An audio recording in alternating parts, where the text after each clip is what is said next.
Hello everyone, मैं हूँ पूजा। Amazing पूजा में आपका स्वागत है।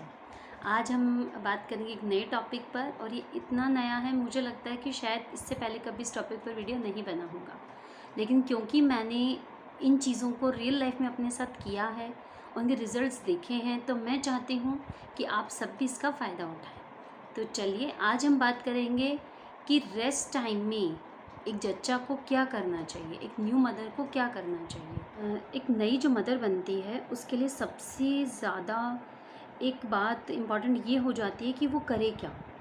पूरे टाइम उसे सिर्फ रूम में लेटना होता है बच्चे के साथ में, और उसमें भी बच्चा मोस्टली टाइम सो रहा होता है। तो आज जो मदर्स होती, न्यू मदर्स होती हैं, वो मोस्टली वर्किंग होती हैं। तो या तो वो अपना लैपटॉप लेके बैठ जाती हैं या फिर वो मोबाइल पे अपना टाइम पास करती हैं।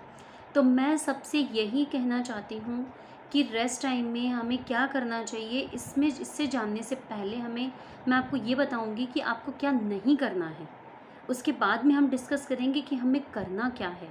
और मैं आपको इतनी इम्पॉर्टेंट एक बात बताऊँगी कि जो शायद आप बिलीव ना करें, but you have to believe on it, कि आप इस टाइम में अपने बच्चे की पूरी ज़िंदगी या उसका पूरा भाग्य लिख सकती हैं। नहीं हो रहा ना विश्वास? आपको लग रहा है मैं ऐसे ही बातें कर रही हूँ? नहीं, मैं बिल्कुल भी ऐसे बात नहीं कर रही हूँ। अगर आपको विश्वास नहीं होता, प्रैक्टिकली करके देखना, लेकिन जैसे मैं बता रही हूँ एज इट इज़। और फिर अगर रिज़ल्ट नहीं मिले तो आप मुझे ज़रूर बताना कि मुझे रिज़ल्ट नहीं मिले हैं, और ये हो ही नहीं सकता। तो सबसे पहले हम बात करेंगे कि हमें क्या नहीं करना है। तो एक नई मदर को जो जापे में जो हम रेस्ट करते हैं, 1 सवा महीने का जो टाइम होता है, सबसे पहले तो मैं आपसे ये कहना चाहती हूँ कि वो टाइम सबसे इम्पॉर्टेंट होता है। आप प्लीज़ इस टाइम को इग्नोर मत कीजिए, इसको एक नाइटमेयर मत समझिए कि अरे कैसे ये दिन निकलेंगे, कब ये पूरा टाइम और मैं फ्री हूँ। नहीं, ये टाइम आपकी ज़िंदगी में पहली बार आया है और ये दोबारा बहुत मुश्किल से आता है। अगर आप एक ही बच्चा कर रही हैं तो फिर आपको दोबारा कभी नहीं मिलेगा ये वाला चांस। और अगर आप सेकंड चांस लेती हैं तो भी वो आप कुछ सालों बाद लेंगी, तब आपकी एज भी ज़्यादा होगी। और ये टाइम सबसे गोल्डन टाइम होता है एक औरत की ज़िंदगी का। मैं सच में आपको बता रही हूँ, आप मेरी बात ध्यान से सुनिए, तब आपको पता चलेगा कि क्यों मैं इसे गोल्डन टाइम बोल रही हूँ।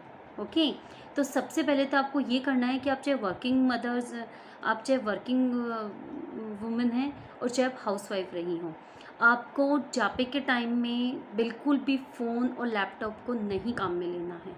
जी हाँ, इनफैक्ट अगर मैं कहूँ, अगर आपके घर में कोई है, कोई बड़ा बुज़ुर्ग है आपको सँभालने के लिए, तो आप मोबाइल ही अपने रूम में ना रखें। ये तो आपको पता ही है, आजकल सब पढ़े लिखे होते हैं कि रेडिएशंस मोबाइल में से निकलते हैं। तो सोचिए, जो रेडिएशंस हमें इतना हार्मफुल कर सकते हैं, तो वो इतने छोटे से बच्चे का जो कुछ दिन का है, कुछ कुछ वीक्स का होता है, उसके दिमाग पर, उसकी बॉडी, उसके ऑर्गन्स पर कितना ज़्यादा इफ़ेक्ट करेंगे। और नेक्स्ट मैं आपको बोलूँगी कि आप अपने कमरे में क्लीनलीनेस का ध्यान रखें। जी हाँ, काफ़ी बार ये होता है कि जब बच्चा जिस घर में होता है, वहाँ पे एक अजीब-सी स्मेल आ रही होती है, एक स्टिंग आती है सुसु की।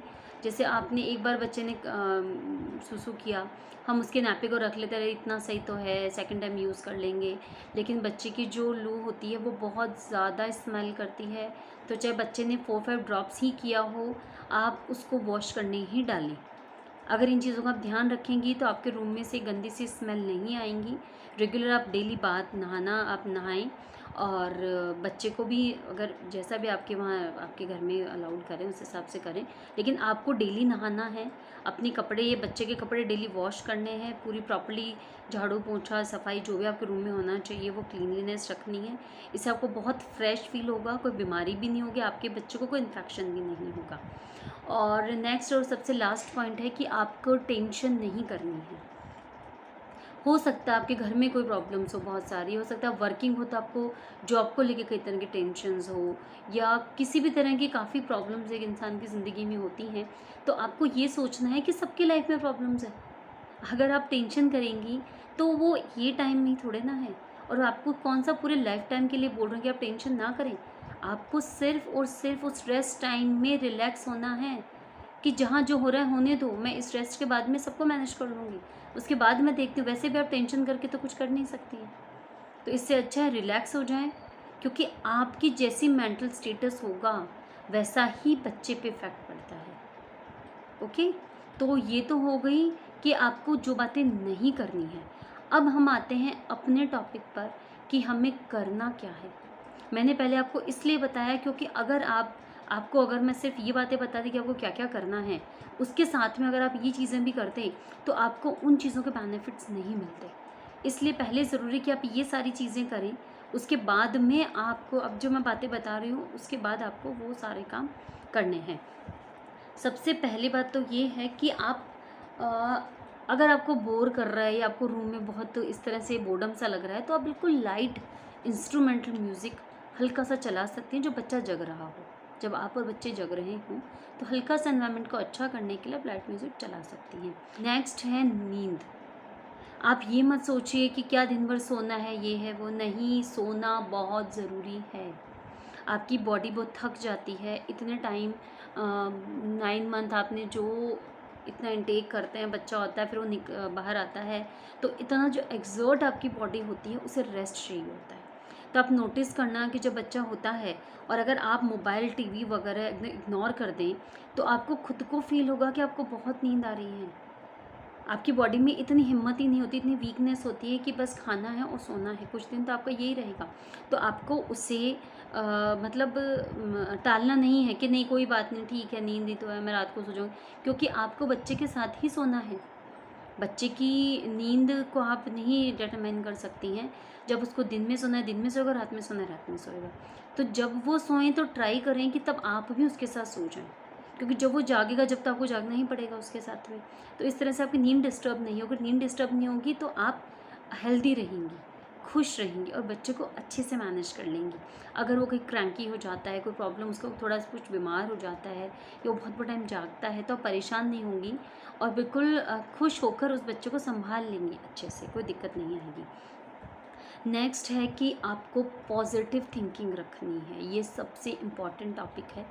अब इससे भी एक और इम्पॉर्टेंट टॉपिक आएगा, लेकिन अब तो वीडियो बीच में नहीं बंद करिएगा। मेरा मेन इम्पॉर्टेंट टॉपिक अभी मैं आपको बाद में बताऊंगी, जिस पे आप शायद विश्वास ना करें, लेकिन आपको करना पड़ेगा। ये होता है, चमत्कार भी होते हैं। लेकिन उससे पहले है उस पॉइंट को करने के लिए आपको ये वाली प्रोसेस करना बहुत ज़रूरी है कि आपको अपनी थिंकिंग को पॉजिटिव रखना है। जी हाँ, किसी भी तरह की नेगेटिव थॉट्स, किसी भी तरह की टेंशन आपको नहीं करनी है। मैं नहीं कहती कि होगी नहीं, सबकी लाइफ में होती, मेरी लाइफ में भी थी, है। वो सब हम जैसे हम अपना मेंटलिस्ट बना लेते हैं, जैसा हम सोच लेते हैं वैसे ही हमारे बन जाता है। तो आपको सबसे पहले ये सोचना है कि मैं यहाँ से अभी मैं कहीं जा नहीं सकती, मैं कुछ चेंज कर नहीं सकती हूँ, तो मुझे सोचने से भी कोई फ़र्क नहीं पड़ेगा। आप प्लानिंग कर सकती हो लेकिन टेंशन नहीं कर सकती हो, नेगेटिव थॉट नहीं रख सकती हैं आप, ठीक है। और वो भी ये नहीं कि बच्चा सो रहा और आप अपनी प्लानिंग कर रही है, मेरे को ये करना हो, नहीं। जब बच्चा सोएगा तो आपको सोना ही है, चाहे आपको नींद आए नहीं आए। कोशिश करिए कि आप आंख बंद करके लेट जाएं और थोड़े टाइम में डेफिनेट होता ही है कि आपको नींद आ जाती है, ठीक है। तो एक तो आपको नेगेटिव थिंकिंग नहीं रखनी, पॉजिटिव थिंकिंग रखनी है। सब अच्छा अच्छा सोचना है, अच्छी ही बातें आपको करनी है। दूसरी बात, आप जिस भी धर्म को बिलीव करती हैं, जो भी धर्म या जिस भी मंत्र में आपका विश्वास है, जिसको आप ज़्यादा मानती हैं, उस मंत्र का उच्चारण आपको रेगुलर कंटिन्यूसली करना है। आप विश्वास नहीं करेंगी, उस मंत्र की जो शक्ति है, उसकी जो पावर है, उसकी जो एनर्जी है, वो पूरे आपके रूम में सर्कुलेट होती है, आपके बच्चे में जाती है,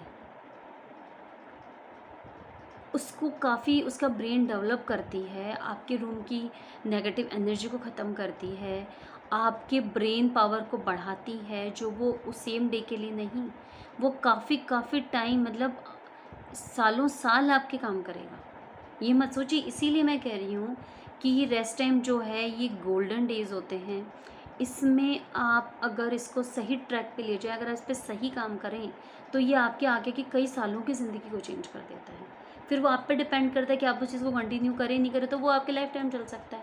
मैं सिर्फ अभी बात कर रही हूँ इस रेस्ट टाइम की, जापे के टाइम की, जो 1 सवा महीने का होता है, कि आपको इस टाइम में आपके एक जो खास मंत्र है उसको अपने ज़बरदस्ती वाला नहीं, दिल से स्वीकार करके आपको उसका मनन करना है। ज़रूरी नहीं आप बोलें, आप चुपचाप मन में उस मंत्र का जाप करते रहें करते रहें करते रहें।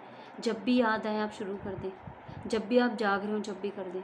इसके कई फ़ायदे होंगे। एक तो इस मंत्र की जो एनर्जी, जो पावर है, वो आपको मिलेगी, आपके बच्चे को, आपकी फैमिली में पूरे में सर्कुलेट होगी। सिर्फ आप 2 तक ही नहीं रहती है, वो पूरे घर में, पूरी फैमिली में सर्कुलेट होती है। ठीक है। और दूसरी चीज़ ये है कि आपके दिमाग में नेगेटिव थॉट्स नहीं आएंगे, क्योंकि जब हम कोई और दूसरी बात सोच रहे होते हैं, बोल रहे होते हैं, तो कोई और चीज़ हमारे दिमाग में नहीं आती है। कहते हैं ना, खाली दिमाग शैतान का घर है। तो अगर खाली रहेगा दिमाग, तो उसमें कुछ बातें आती रहेंगी, गलत सही अजीब सी, और आप परेशान हो जाएंगी।